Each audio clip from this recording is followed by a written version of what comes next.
Hello. Sorry, I love my dog. I know you love your dog. He's my baby. No kidding. He's my baby.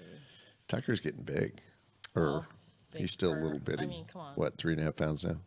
3.8. 3.8. He's a good eater. We just found out we can't bring him to Thailand, though. I know. So sad. Because of the crazy...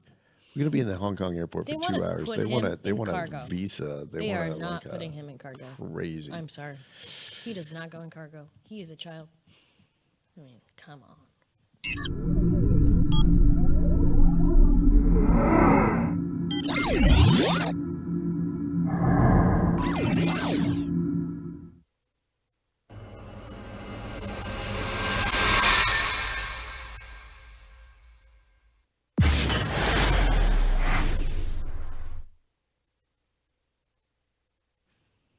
Remember that great idea you had that was going to make all sorts of money, but somebody did it before you? Let's talk about idea to execution. Now is author Daren Martin. Culture is the game. You don't change the culture, you don't change the company. Great cultures over the course of 10 years will yield a 746% increase in your net profit. Holy moly! One person in the top 1% is worth 12 in the bottom 1%. Called the culture architect for a reason. We need to get into it. Okay. And welcome back, Company Culture with Daren Martin and Elise Martin and Tucker. Tucker. What's he going to be a regular guest on our show now? Tucker is a show host. Yeah, Not a he's guest. a show host. He's gonna have his own program very soon. So Yes, where he's going to nap the entire time. yeah. So years ago, I lived in Rowlett, Yeah. Elise, and I had two very good neighbors. Jeff Hopfer works for the Richards Group, phenomenal guy, and Ralph Ramsey, who is a banker. Okay. And I don't know why, but for some reason we were constantly getting together when we weren't playing video games. You played video games? Yeah. Oh, wow. Yeah, I used to. So I bought my oldest son, Jordan, a Nintendo when he was 5 years old. And you confiscated it? Well, it was really for Dad. So it was a new thing. It was cool. And me and Mr. Jeff. I remember Nintendo. Was that the one with the cartridges? Yes. Oh, wow. So Mr. Jeff. The gray one or the black one? Well, I don't remember. Whatever the first one. Was it green? Oh, I had the little green one. Yeah, this was the gray one. I think this was the gray one. Ooh, Anyway, that was advanced. the Nintendo 1 something. At any rate, so we used to stay up and play. But when we weren't doing that, Ralph would come over, Jeff would come over. Sometimes we'd play cards or whatever. But we were always talking about ideas, and Ralph was always trying to come up with the next big idea, the thing that was going to make millions of dollars. And I mean, he had like this bait bucket, which I'm sure is out there now, but where you would pull it up to get the bait, and The water would and the water empty? would go out because it's the screen, thing. But what kind of bait was in there? Fish? Yeah, Oh, yeah, that like makes little sense. guppies that or could whatever. be a neat invention. Yeah, well, I'm sure, like I said, it's already out. If not, somebody should go make it. But he had all these ideas, and some were good, Just some gave were away not his good. idea. I know. Like, this is, 15 years later. If he hasn't done it by now, he's not going to do it, and that's the whole point. Right. But and some of his ideas were just not good. Okay, he had this thing that was going to be super labor intensive. I mean, I was always running the math on it, right? Right. But it's been You were the said. analytical of the group. Yes. Yeah, that's odd. It's been said. In fact, I think I said it. The best way to have a great idea is to have lots of ideas. Right. So what happens is people have all these ideas floating around out there, but many times they're not actually executing on that idea. So I had one of those. I went to Jeff because he worked at the Richards Group and he was like a marketing guru genius. Okay. And I said, hey, listen, a lot of people are giving CDs for gifts. We should do these little gift wrap CD packages where you slide it in, you seal it over, and they're just kind of cool. It's instant gift wrapping for CDs. And so Right. we started designing it. We had a cool name for it. I can't remember what the name for it was. But boom, wouldn't you know it, we didn't move fast enough. And sure enough, I walked into like a, 7-Eleven or something and saw them sitting on a rack. And I'm like, oh, somebody beat me to it. The reality is that whatever your idea is, chances are there's, 10,000 other people. I don't know the way the whole this, quantum physics and the big energy field in the universe works, but Is I it do possible that know once you have an idea, it's already put out into the universe? it's already out there, right? And it's being picked up by people. There's somebody else having the same idea you're having right now. So you want to start with having ideas Right. and creating that sort of idea factory. I think we do this just kind of intuitively. It's part of our business, and so when we read, it stimulates new ideas and thoughts. When we consume media, it makes us think of other things. But I love I think it's Altucher who came up. I never know how to say his name. Altucher? I've always called him Altucher, but it's not Altucher. It's James Toucher? I don't know. Tusher. If you know. At any rate, I hope he's not watching this right now. At any rate, he had this great idea, which is that you should come up with 10 ideas a day, or make a list of 10 things for any, like another business. Like if you say, hey, I shop at XYZ store, Amazon. here's 10 ways they could improve their business, Right. and give those away, put them out there. One of the things that does, I haven't done it lately, but I was doing it for a while there. Every day I was coming up with 10 new ideas. And what it does is it gets all those juices sort of flowing, Creative. and then you start thinking about, how am I going to make this actionable? What am I going to do? So you know the 3M story. Have I ever told the 3M story? No. Yeah. So you know what 3 M's, you know what the M's stand for? Money, men. Minnesota Mining and Manufacturing. Oh. Okay. Now, what does 3M make? They make Post-it notes. Okay. Oh, wow. So what happened is Mining they were, and manufacturing. yeah, make they were Post-it selling notes? mining equipment. That's so crazy. There was a guy that was working for them. Can't remember his name. He was working for him at the time, and he goes to call on an auto body shop for something, and he sees that they're having trouble with the paint. Okay. Because they're doing two-tone cars. Right. And when they paint, and then they paint another level, and then whatever they're pulling off, the tape that they were using is like stripping off the stuff, and it was all messed up, and they had to go back and do a bunch of touch-up. So he starts getting stuck on this idea. Believe it or not, it was not around.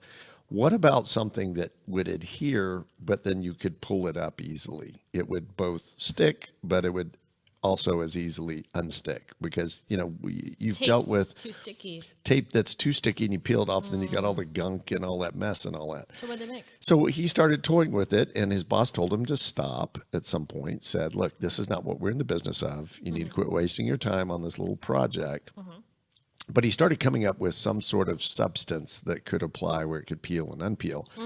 And ultimately, long story short, he was getting a lot of pressure to not do that.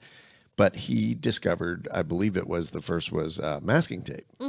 So, I mean, where would we be without masking tape? I want you just to think about that a Think little about bit. The how greatness. much I have used painting. Oh my goodness. Masking tape. It's so useful. Plus, it doesn't. Well, that's true. You used it when you painted Room in Our Place recently, right? It was because it just comes right off. It doesn't rip everything with it, yeah. So ultimately, what 3M decided was, look, they were making more money off of these products that were coming out of this invention. They decided, okay, let's, part of the key to business is knowing when to zig and knowing when to zag. And they said, okay, forget all that mining and manufacturing stuff. Let's make this stuff. So they started doing, they came up with Post-it notes. They became the office supplier for a lot of products to Crazy. companies all over the world. That's reminding me of the, is it Wrigley's chewing gum? Oh, and by the way, hold on before we get there. What? The guy that was the manager said they had a complete policy change at the company, and what they decided was, from now on, every idea we're going to listen to, we're going to give people opportunity to go explore. I think they were Google way before Google, because they gave people a chance to kind of pursue their pet projects and bring some value. So That's awesome. Wrigley's chewing gum. Wrigley's chewing gum? Didn't they start as a flour company? Was it a flour? Yeah, something like that. And what was, you told me this story. They I can't remember they the were exact giving story, gum but- away to push so their product. I believe they were a flour company. I could be wrong, but anyways, they were making something else, and that product wasn't selling. So to entice people to buy the product, they made this chewing gum, right? Right. That they would give you free with your purchase, Right. right? But it turns out the chewing gum was way more exciting than the flour, so they switched their entire business plan and People stopped were like, making "We that want product more chewing and turned gum." the free product that they were giving away into a sellable product, and now it's everywhere. I love it. Arm & Hammer, actually, I just read this week. I was reading this to you out of a great Guy Kawasaki book. It's a Love Guy Kawasaki. It's like it was written in the 90s, but I'm just amazed by how much great content I've gotten out of it. Kawasaki writes in the way that people should write. Every page should have an idea, an actionable thing to it, not just a bunch of this gobbledygook that goes on and on in books. Anyway, when don't you're get me waiting started. for the point, and then there's no point. But so Arm & Hammer was originally a product for baking. It's still called Arm & Hammer baking powder, Right. And what happened was people quit baking. It just wasn't as big a deal, and so they weren't selling as much product. And then they kind of reinvented Arm & Hammer. They figured out that it would absorb odors. Right. So you could put it in the refrigerator and it would absorb odors. And they also figured out that it would soak up That stuff. thing works really good in the refrigerator, by the way. Yeah, it's oh great. My goodness. We you need just one. Put the box in the back, and you refrigerator smell gone forever. Yes. The problem is you won't be able to smell stuff when it's bad, and Yeah, the problem is that you won't be able to smell bad stuff anymore. that casserole has been in the Tupperware for 7 years that is growing mold. We don't on it. have casseroles. No, we don't. But every once in a while, we do discover something in the fridge that got pushed to the back. It's usually like organic vegetables because we don't eat you're them making- fast enough, and we love organic things. They're You're really making great. Tucker's dog food, but we should do a whole show on that. Ugh. At any rate, so there's our stories after stories of companies that, we did a whole show on reinvent. Guess who didn't do that? Who?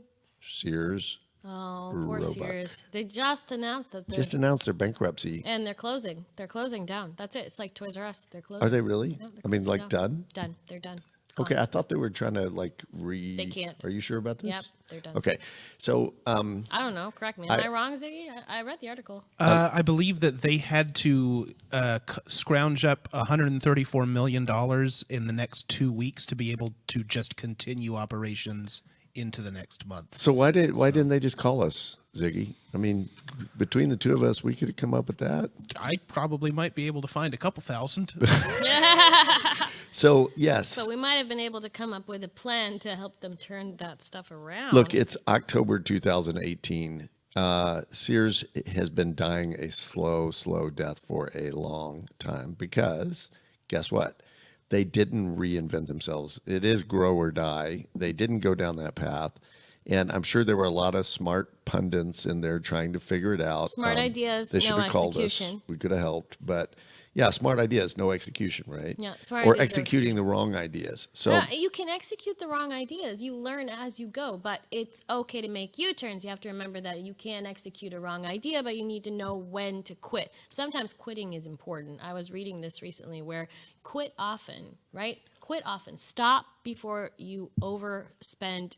Don't get 10 loans on a company that is not going anywhere the last 5 years. I know you think one day it's going to explode, and it might, but don't do that to yourself. I saw At some something point, recently. You have to learn to quit because in quitting, they say quitters never, quitters never win or whatever. But I think in quitting, sometimes you actually can be the smartest thing you do, right? right.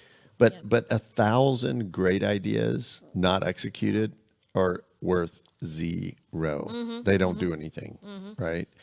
So, what I want you to consider, think about what you're doing. First of all, if you are at work trying to sell an idea, we've talked about this on the show before, you don't want to sell an idea. You want to bring a plan, not an idea. There's a big difference when you come and say, hey, wouldn't it be cool if, and if you say, hey, I've researched this. This is what I've discovered. This is what we're looking at, et cetera, et cetera. People Just always complete. come in like it's a hot potato.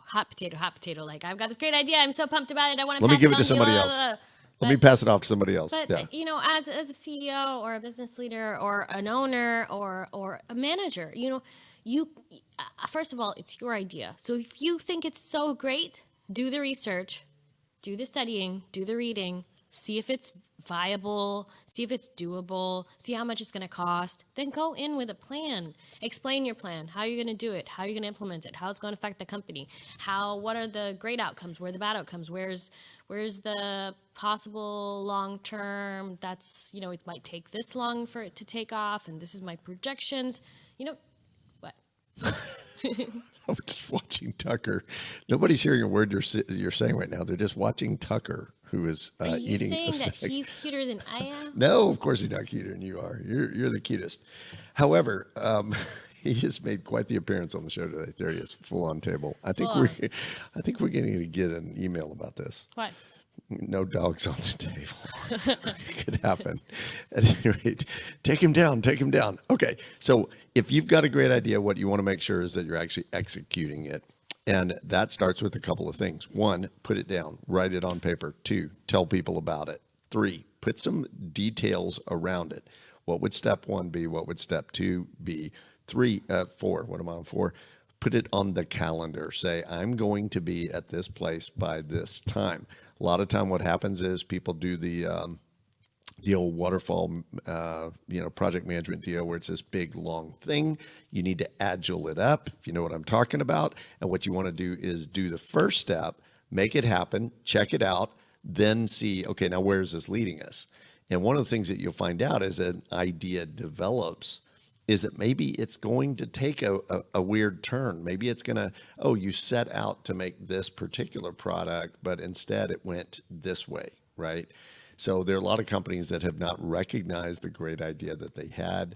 I think I read that IBM had the opportunity to buy Xerox or the copy machine, and they didn't because they just said there's not going to be enough market for this, not enough use for it. It's like the Hoover guy.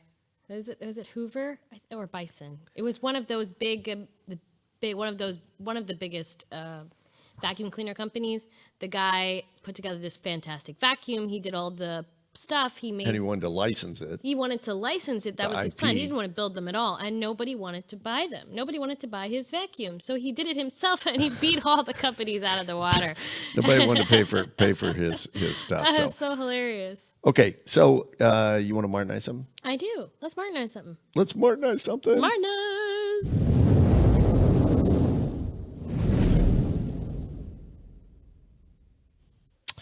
The business should be built around the customer, not around the business. And what do I mean by that? So one of my pet peeves is you walk into a restaurant and you go, oh, hey, I'd like to sit over there, or that looks like a cool table. But they don't seat you based on what you want. They seat you based on the flow chart of the servers, right? So no, Jane got the last table, so now it's Tommy's turn to get a table. So you have to go sit in this section over there with the families and the crying kids sort of things. Now, I have found that restaurants are a lot more open these days to kind of the customer being in charge. But you want to make sure that your business is built around taking care of the customer, because they're the ones that are bringing the money to the table. And if you don't have customers, you don't have a business. So that's a simple one, but it is something that is, I don't know, irritating to me. I love places where everybody takes care of everybody. Doc B's is a great example. New restaurant that's doing we that. can't talk about them enough. I mean, they changed the entire system. Like what you're saying right now, they don't have it. Every table in the restaurant, everybody helps and takes care of them. Now, your server still gets their tip, right? But everybody helps out. And I don't know how they possibly do it, but it works really great because the customers are happy. The servers still get their tips. People get their food faster. Yeah, so you get to leave faster. So think about your business and think about the things that take a look around. Think about the things that you are doing that maybe are self-serving, that are serving the business. And listen, there's nothing wrong with taking care of yourself as a company, nothing wrong with taking care of your people. It ought to be a great place to work. It ought to be fun. But just make sure that those things that you're doing are not actually inconveniencing the customer, because at some point, if you inconvenience the customer enough times, then you don't have any more what? Customers. Oh, I heard this great story. May I share? Yes. I read this great story today about a man who worked for a gym, a very prestigious gym, and he was in sales. So all the staff in the gym are salespeople, right? That's what they do. They sell the memberships. So he's selling you sell the memberships, and then once a person becomes a member, they're not important anymore because you just want to sell memberships. You're not going to take care of the current members. And what was happening, what one franchise owner in this gym thing noticed was that because the salespeople are too busy selling memberships to get their commission, they're not taking care of the current members, and the current members are unhappy and they're leaving. So he started taking care of the current members and sold less memberships. But what was happening was the happy customers were bringing in members. Now, he wasn't getting the commission, but his sales were still going up, right? They fired him. They fired him because they said he wasn't selling. Oh my God! I just knew this story was going to have a happy ending. That is the dumbest thing I've I know. ever I was heard. shocked, but it just goes to show Well, reinvent. okay, but look at what people are doing. Take care of your customers. You can't tell me that gyms aren't a little bit predicated on the idea that they love the members who sign up in January and don't come back for 3 years. Right. That they come sporadically. Right. They're not in the business, many of them, of helping people get healthy. They're in the business of selling gym memberships, Right. like you're talking about. But Right. yeah, that's a prime example of being focused on the business, not being focused on the customer. And what an incredible guy that he figured out that's what was going on and how he could fix it, and then he got fired. So anyway, So sad. you know what? Karma, and hopefully he goes and starts his own business. Yep, that's and what he did. crushes them. Yep, that's Awesome. what he I love did. it. Okay, well, that's a wrap. All Go right. come up with some great ideas, but make sure you're executing them as well. That's it.